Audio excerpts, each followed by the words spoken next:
Bon, alors je vais vous raconter une anecdote qui n'est pas scabreuse, mais enfin qui est un peu délicate à raconter, mais c'est tellement drôle, tellement incroyable que je ne résiste pas à la tentation de vous la raconter. Vous voyez que là nous sommes seuls en forêt, hein. C'est une forêt que nous avons l'habitude de traverser. La forêt, elle est vaste, elle est désertée, hein. Il y a une loi qui s'appelle, je ne sais plus cette loi, hein, ou une loi quantique, hein, qui dit que lorsqu'on fait des choses particulières, c'est à ce moment-là que tout arrive. En gros, grosso modo, c'est ça. Bon, je vais vous raconter. C'est très simple, hein, parce que c'est pas la première fois que ça m'arrive. C'est pour ça que je n'ai pas résisté à la tentation de vous raconter ça, tellement c'est vraiment énorme là, hein. Bon, j'avais une envie pressante, ça arrive à tout le monde, c'est des petits tracas, des petits soucis de la vie, enfin, entre guillemets. C'est pas un souci, c'est naturel.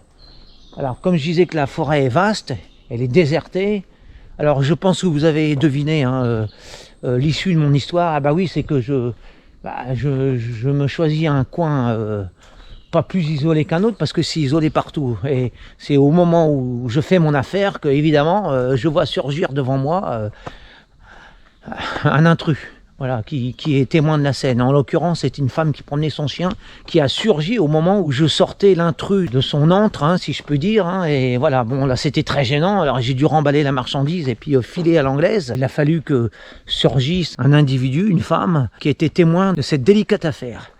Et ça m'est arrivé encore, donc, pas spécifiquement dans cette forêt, mais dans d'autres circonstances où il y a vraiment absolument personne, c'est désert, je suis seul et je suis dans un coin totalement improbable.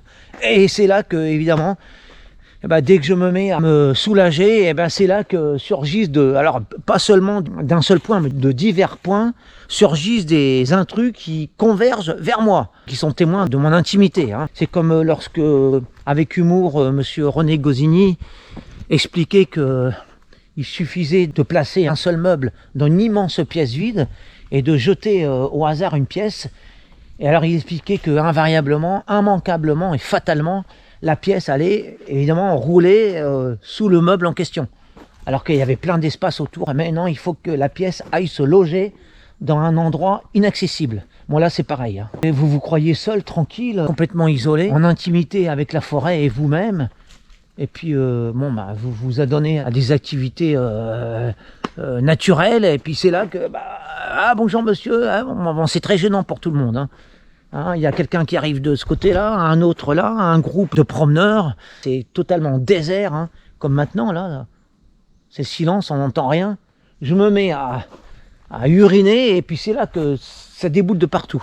Ça ne s'invente pas, ça se vit dans la chair, dans la gêne, hein, parce que c'est très gênant, hein. Je ne dis pas que le fait de se soulager, ça attire nécessairement la foule autour de nous, mais il se trouve que c'est pas systématique, mais ça arrive, et pas qu'une fois. Alors si ça arrivait une fois, bon, je veux bien, mais que ça arrive dans l'année une dizaine de fois, je trouve ça quand même, sur le plan des statistiques, c'est vraiment très élevé, hein. C'est une fréquence vraiment élevée. Alors il y a peut-être une loi derrière ça, je ne sais pas. On a dit ça, peut-être que c'est vrai, je ne sais pas.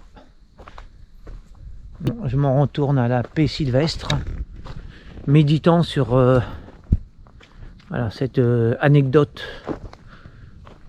très gênante.